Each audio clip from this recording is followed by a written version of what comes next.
All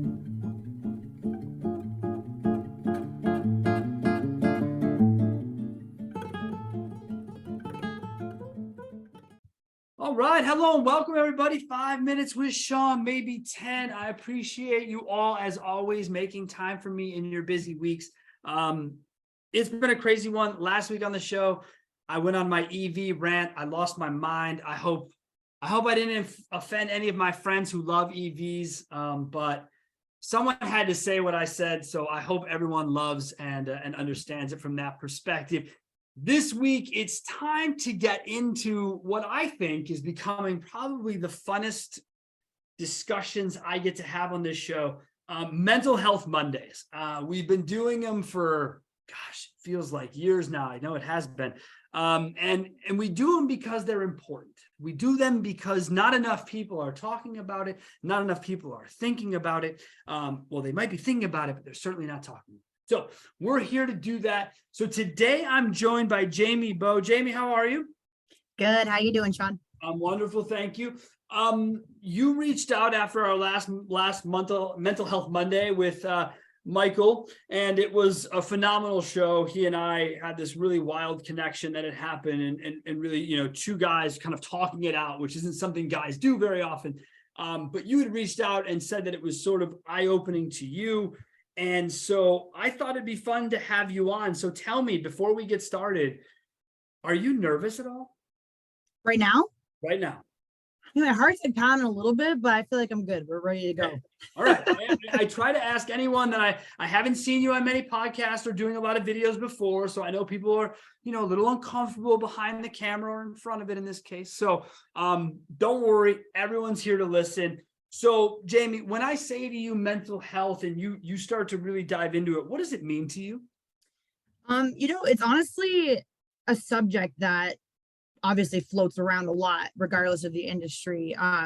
It's so easy to say that it means absolutely everything, but there's so much that goes into it. I think for me, in my journey, it means to love yourself enough to build a life that will allow you to flourish instead of punishing yourself for not being able to do the things people expect you to do. So a self-love for me ties heavily into my personal mental health, but I think that it's a very unique subject for every individual. And I think every person is different, and it really does mean something different to everybody. But that's ultimately what it means for me. I love that you use that terminology, self-love, love yourself, really looking at it instead of the punishing part. And it, to me, it's something that I didn't really get into until probably really recently, that mindset. I'm fortunate to have a wonderful wife who's had that mindset, and she's always tried to put that on me. And I try, but I don't really commit to the idea of self-love. I am someone who was put here to work, right? That's what I've always believed in myself. And the honest truth is, we're not meant to do it like this, right? We're not meant to go grind away at 50 hours of misery, 60 hours of misery, then come home, go to bed, wake up, rinse, repeat. We're meant to somewhere in the middle live, and that's what I love about your posts. I got into your posts, I don't know, a couple of years ago. You started posting about making music, and you and your pup, and you're outside. Obviously, a lot of that easily generates into my life. I have dogs.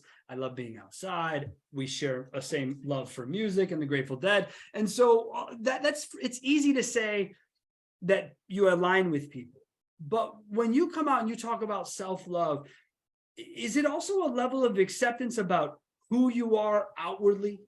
Not just maybe how you set yourself up, but potentially how we look, how we feel. Is that a big part for you as well when you talk about acceptance? I think mildly for me. I'm definitely a creative type person. Art and self-expression is very important to me. I come from a background of, not to dive into that too much, but very conservative, which is great. And I think in a lot of aspects, it's great. But for me as a creative person, I have a hard time with strict rules. And, I gauged my ears. I have multiple piercings. I have an arm full of tattoos. I got a tattoo in this one. I would say nothing that my parents were too happy about, but it was important enough for me to feel like I could express how I felt on the inside, on the outside. Now, I don't think that I take that to an extreme by any means. Like, I'm still pretty reserved. it has become more important for me to feel like myself inside, through my journey over the years. I kind of fell into a lot of categories that I either put myself in or other people put me in that I didn't necessarily feel like I belonged in. Give me one. You have an example for me? I got like 50. So all right, give me the one you're most comfortable with, the one you think that strikes you the most, keeps coming back to you. So I'm an open book. So honestly, nothing's off limits for me. But so I'm 31 years old. I got diagnosed with ADHD officially at age 30. I spent my entire life feeling like something was wrong with me because in school, even as early as elementary school, I was told I was talking too much, which there was an awesome post, and I forget who it was that posted it. I'm sorry. But talks too much, can't sit still. I won comedic relief in 8th grade, which I was looking for proof of that, but I can't find my yearbook. Probably the only award I've ever won in my life. And I was always like, oh, like I'm, just looked at as the funny person, or, someone that can't sit still, they can't listen. I got B's and C's through all of my school years. And not to say that I wasn't smart, but, people made me feel like I wasn't smart because I wasn't operating on the wavelength that the school system was designed for. There was no concessions, there was no alternatives. I did do well in high school though, because I went to a trade school. I went for the automotive technology program. So that was great, where every other week I didn't have to sit at a desk. And I excelled in that. I'm not meant to turn wrenches, but having hands-on learning for me was night and day. So I think at that point, it started to really click for me, like, okay, am I not smart, or am I just not learning the way that I need to be learning? And that kind of carried out throughout my life, where I got married really young. My first marriage, I was 18 years old. I was married for 8 years. I was kind of put into a box. I put myself into a box unintentionally, and again through that, I was feeling like I couldn't have a job that really clicked with me. I was a writer. I was in automotive. Took a step back. I was a music teacher for a couple of years for a preschool, which was super fun. But again, I was trying to push myself into a mold that I just didn't fit in. And along with that came serious like self-doubt. There was a lot of other things going on at that time, but to stay true to the ADHD topic, I just felt like no matter what I did, I couldn't succeed.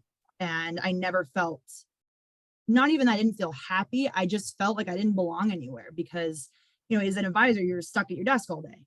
And I felt disorganized. I felt like I was constantly playing catch up with myself because of some of the executive dysfunction issues that I had.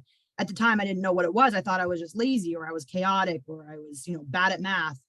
And that carried out, through my entire 20s. And finally I got to a point where it was affecting me on such a deep level that I developed a very severe anxiety issue, which at that time I thought it was just anxiety. Just because my life was so chaotic and I couldn't catch up to myself. So I treated myself for anxiety. That made it worse. Come to find out, I wasn't treating the actual issue. It was something that developed because of my ADHD. So come around age 30, I'm with my husband now, and he really encouraged me to he's like, nothing's wrong with you. He's like, you're smart and you do amazing things, but you feel like because you're not doing them the way other people want you to, that you're no good. So I went and pursued, my doctor. I brought up ADHD, and it was very eye-opening. I think there's a lot of topics revolving that and self-diagnosis, and there's just a lot of misinformation out there, and people, not really understanding what ADHD is, but to actually talk to a psychiatrist and learn why my brain works the way it does, and not that it's broken, it's just wired different. I felt like this weight kind of drop. And I was like, oh my God, like I've just been living my life the wrong way because I've been listening to how other people think that I should live. So as soon as I started making adjustments, one of those adjustments was, realizing that I might not be a fit as a service manager. It was a goal of mine for a long, long time. I finally reached it, and I realized like it's not a space that I can thrive in, the way that I want to, and the changes I want to make, and the ideas that I have, and the creativity that I have.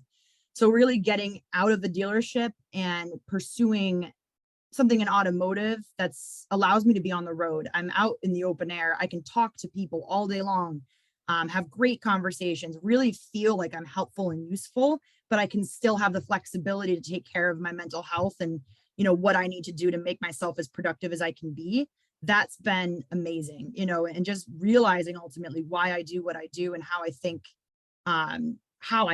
ultimately it's been able to allow me to create a life that I am more productive and more effective in what I do than I've honestly ever been. And I'm just 1 year into this. So that's been just amazing for me. I will tell you that I've experienced a lot of the same things along the way. I'm someone who couldn't sit still. I'm someone who in school, they were going to hold me and my brother back in school. We went to Catholic grade schools and they were going to hold us back because, we just weren't with it. And the difference was we weren't being challenged. We were bored out of our minds. It was just like, why are we here? Why 2 + 2 is 4? Like, who doesn't know this? And so it was taken differently, and they wanted to put us on all these meds. And my folks were like, we're not doing any of that. We're going to just put you in public school and let you fend for yourself and see what happens. And it totally changed my perspective because it allowed me to see everyone more openly and freely. Public schools are different than private schools. It's just the way it works. And so I started to feel the same way. And honestly, I've had Carviz 10 years. I would tell you that I probably started to feel like myself in the last 3. And I only say that because there was just, I've always thought and imagined that if you don't put in the work 50, 60 hours a week, if you don't grind away, if you don't do these things, then you're not doing anything right, And I'm not built to do it that way. I'm built to work on my own time frame, right? So we are a deadline-based business. Your work is due by a date. It's due by the same date every freaking month, period. And that framework has really helped me get out and live my life and do other things.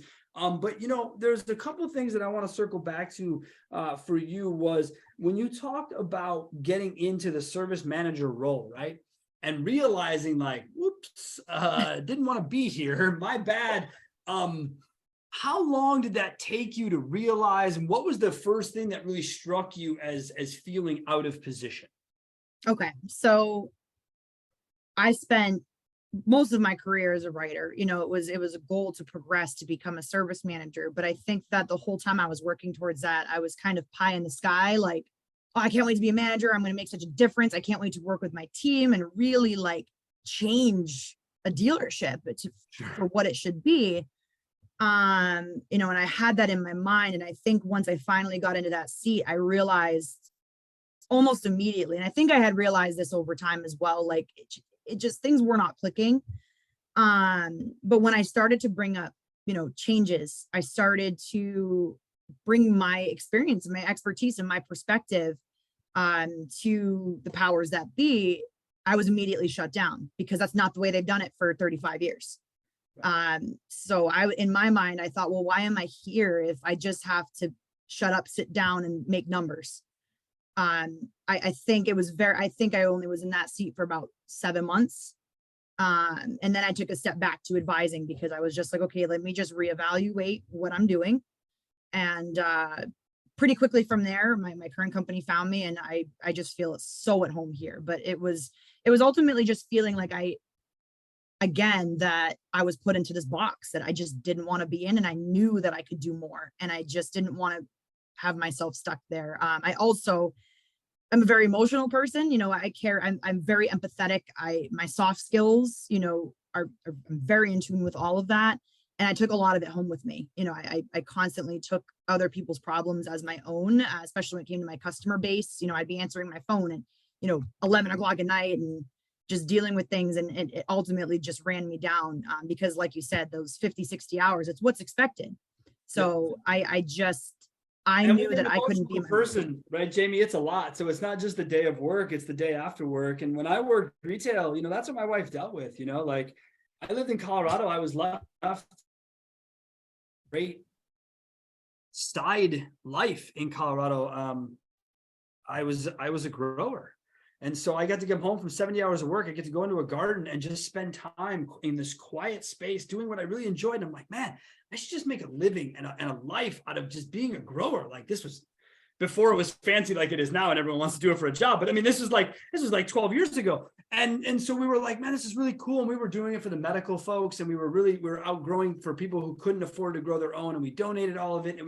It gave my life so much purpose and meaning. And it was a lot though, right? Like it was 3 hours after a 12-hour day. It's a lot, but it was something that you were finding your difference and finding your passion. And I got to tell you, now that I have my company, I live in a state that doesn't allow me to have such passion now, but when I have it now, I'm able to know, like you said, I'm in the right place because I don't feel like I have a box around me anymore. I don't feel like I have anybody who's going to come to me and say, well, except for my wife, like she'll definitely tell me if my podcasts are out of line, she'll like tell me that, and she won't let me air them. That's only happened like 3 times. I think this is show like 275. So we're doing okay there. But the point is that you have someone else next to you, right? You have a partner. You have someone who pushes you. How important has that relationship that you have now been to forming the person you are today? Night and day, honestly. So again, I'm an open book. I might as well touch on this topic too. My previous marriage, like I said, I got married at 18. I really didn't know who I married. And I was a kid ultimately, and it was very quickly became not the ideal situation. Ultimately, it was an 8-year-long abusive relationship emotionally. He was mentally unstable, but did not want to get treated. So it was one of those, you can only help people who want to be helped, and I tried, and it was like beating my head against the wall for 8 years. But ultimately, real more or fast less, on that though. Hold on, real fast. When you talk about getting married at 18, you started in the beginning. You said you grew up in a conservative household. Does this 18, does that play into the conservative part of the household, or is this where you started to fight against the conservative household getting married at 18? No, it was, in my life, it was, dating was very serious. If you date somebody, you intend to marry. And correct. So young marriage is a part of how what was expected of you. Is that's what I'm getting no, at? I wouldn't say expected. I think not it was expected, just but normal. like assumed, Right. I guess, more than expected. Right. I mean, it was, he was my first boyfriend. Just put it that way. I mean, I would imagine, and at that point, Jaimie, I'm going to probably say it was either 1 or 2, right? So at 18, but did you really feel prepared to get married? I mean, I hate to dive into this with you. No, it's okay. At 18 years old, there's no fucking way I'm getting married, Jaimie. It's absolutely a non-starter. And you and I haven't discussed kids. I don't know if that is part of marriage, and I'm trying to be apologetic if it is, but 18, I'm just trying to dive in. That's fine. Again, no questions off limits with me. It's fine. I think I was ready, to be honest with you. I knew what marriage was. I knew what I was, how to be a wife essentially, and how to be a partner, and how to commit to somebody. It was just not the same for my husband at the time. He had a lot to figure out with himself. We also worked 18. Is that fair to add? He was 20. Okay. 21. So he had his own issues, which at the time, like, everybody that knew me back then, I was happy go lucky, not a care in the world, just very sunshine and rainbows. I always had my own issues, but I tried to be on the positive side. He ended up getting diagnosed with a couple mental issues. But again, with that, he was drinking, he wasn't taking his medication properly. It was, just a lot with that, just hospital visits, and just, I had to call out of work for like basically a month. I took more or less a sabbatical because I had to watch him to make sure he wasn't going to hurt himself. So it was just chaotic for like 8 years. But it's not that I was expected to marry him. It was just, I was ready, and I just thought that was the call more or less that I should make, I suppose. If that makes sense. Well, I mean, yeah, because again, if you, again, without putting people in a box, but growing up conservatively, yeah, that's what you're going to see around you. That's what you're going to hear around you. That's what's going to make sense to you. I totally get that. And I felt the same way about kids, right?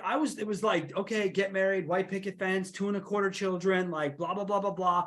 And that was the road I was going down, like my whole life. And every time I'd get near a child, or I'd even hold like a nephew, like my brother had kids, everyone's all hold the kid. It was like, get this thing out of my hands, get this thing out of my hands. Like, I don't want anything to do with it. And I got, and it was just, I did this, to be honest, did the same thing with a gun. I was given a gun one time to hold and shoot. I did that. And I immediately gave it back to you, handed it to me. I said, don't ever give me that again. And I was same with kids. So I'm not saying they're the same, but they made me feel the same. But everyone around me was like, what is wrong with you? Like, are you seriously weird like that? And so when I met my wife, she couldn't have kids. So when she told me that, she's like, you can run away now. I'm like, I want to run away to Vegas and marry you. Like, are you kidding me? I didn't know that this, first of all, I didn't even know that was a thing. Seriously, as stupid as that sounds, I didn't know that there was some issue that would preclude women from having children. I come from a household and family where, like, northern Wisconsin, dude, if you ain't 18 and pregnant, what's up? What's be happening? And I was always like, no fucking way. Like, I'm not doing this. I'm not this guy. But that's where it starts to feel like you're being someone else for somebody else. And so I'm in these weird relationships where I'm just like, no, fine, and so for you at 18, I can see how you would feel prepared. You're a woman, so women are way more, emotionally ready to do things than men. My therapist reminds me my brain only matured at like 24. So I haven't even had it that long. And so I'm still learning, I'm still getting through it. But for you as a woman, what has it been like going through divorce and having to deal with that part of it inside of a conservative household, if you will? My situation is very deep. There was a lot that went into it, because ultimately what happened was, when everything came to a head and finally, I told him years, I was like, look, I'm going to help you, but like, you have to help yourself. So when it finally got to the point that I realized that it was almost him taking advantage of me, in my kindness and my want to help him, I realized that I needed to leave. And I ultimately packed up everything I owned, which was not much. Took my dog, took my cat, and I moved down to Rhode Island. By myself, left everybody behind, didn't really say much. I needed to get out because I felt unsafe. So, my parents are probably two of the most amazing people in the world. I love them with every part of myself. But with that, and I don't want to like disclose like religion and stuff. You kind of figure it out as you go through, but I ultimately lost my family as well. So I was more or less, I don't want to say shunned, but it was like everything that I was doing at that point was looked down upon, to the point that I had very limited contact with my family, and I didn't talk to any of my old friends. So everybody I ever knew in my life prior to age 26, didn't talk to you for. So at 26, you're a social orphan. Yeah, more or less. So I just packed up and left. But honestly, that was the most liberating decision I probably ever made in my life, because my whole life, my friends were handed to me, it was like everybody knew everybody. It's all that same box, Jaimie. Right. That box just runs deep. It don't matter where you put it, right? It's everywhere in our lives. But that's hardcore. Give yourself, I'm sure you do give yourself a lot of credit, and you should.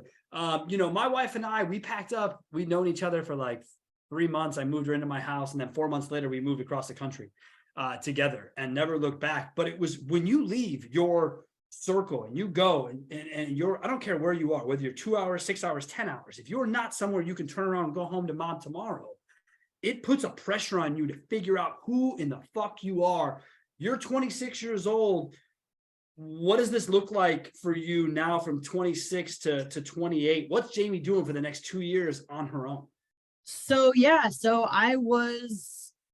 I basically didn't leave my house for like 2 months because I'd never gone anywhere by myself. And finally I was like, you know what? Like, I'm going to go to the bar, just see what happens, like whatever. So I went, and it was super awkward, but come to find out, down the road, I made friends with the door guy. And, he gave me his phone number on a piece of receipt paper and said, hey, like, I feel like you need help. So like, call me sometime. And I was like, okay. So I did. And then we became really close friends. He lived right down the street from me at the time. And then he introduced me to one of his best friends, and we're now like this weird little friend group. And it was just really nice to make friends for myself for once and decide who I wanted to have in my life. And at that point, about 9 months of being completely alone and not really talking to anybody I've known for most of my life, I reached out to my now husband.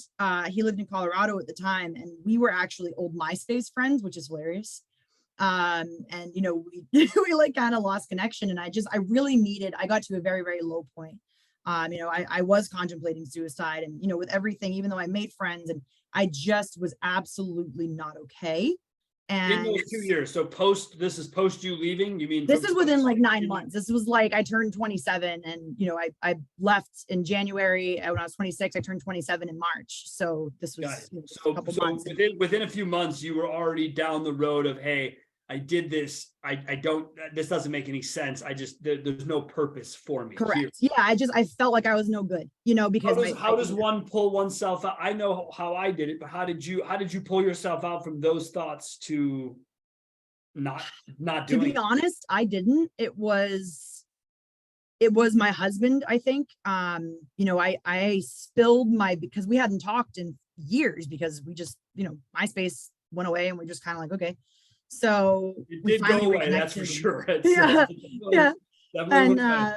so I just kind of spilled my beans to him, and I probably told him things I shouldn't have told him about my life, and he was there for it. And he told me that he felt the same, and he actually had just left his wife as well pretty recently, for other reasons. And it just worked out that I really needed a friend who cared about me regardless of who they wanted me to be, and just wanted to be talking to me because I was me. And I think having that in my life, I was like, oh wait, like I can be who I want to be, and I can do what I want to do. And if I don't fit into whoever's box that they want me to fit in, that's okay, because I have somebody and a couple people that are very close to me that care about me. And that was when I started to really like lift myself out and be like, okay. I mean, I was still really emotionally not okay. I had, panic attacks like every day. He was exhausted, but he saw me through it, over the course of like a year and a half. And finally got to a point where he's like, we got to figure this out. And then progressively, I just snapped back into it. I'm like, okay, I'm not losing you. Like, I'm going to get myself sorted out. And it just continued to go from there. And ultimately, I owe where I am right now to my husband. 100%. So do I. I owe 100% of it to my wife. When she met me, I was a 10, 12 pint a night drunk, driving an hour in each direction. I didn't care. It didn't matter. I bought my first house when I was 19. I was as arrogant as the day was long. I have been in the car business my whole life. I've been making six figures before I was even barely out of high school. It's something that you take, and you just, at the time, you think that's what's important. You think that's what matters. And then that leads you down a hole of who you surround yourself with, right? Like, I can't imagine. I mean, I kind of did, I guess, at some level, but at like 26 to just sort of like restart, right? Like my whole circle. I always say to people, just because you're your family doesn't mean you got to deal with them. And I know that sounds rude and harsh and everything else, but it wasn't a selection process here, okay? Right. Actually, according to my wife and the soul contract thing, I guess it was, but this is beyond me for that stuff. But the point is that as we get here, it is our choice as we are adults to make that who we surround ourselves with. And it sounds like you have a really strong support system now that you have harvested and grown yourself. That every day must feel just outstanding, to be able to go to a job that you love, to be surrounded by people that you love. I know, because I get to do it, and it's forever changing. I was like, I want to be a millionaire. I want to be this. I want to be that. I don't give a fuck. You know what I want to do? I want to be a time-inaire. I want to be a guy who works as least amount of possible to make the money I need to cover my life, so that I can go do whatever I want with my time at any time. That's what I'm trying to get after, right? Yep. So, Jaimie, as we sort of wrap this up, because you've been great with your time, you've been super open. What advice do you have for young women in the car business? And I hate to put you in a box, but you are a woman and you are in the car business. What advice do you have for young women who are trying to come up and maybe are getting pushed down, or maybe don't feel as valued, because there are a lot of women out in the world right now doing things differently, right? There's an all-female shop out in PA. My wife just showed me on Instagram giving away, come get a mani-pedi while we service your car. It's wild, right? There's women are blowing up the space. How do we get more, and what advice do you have for them? Don't shrink yourself.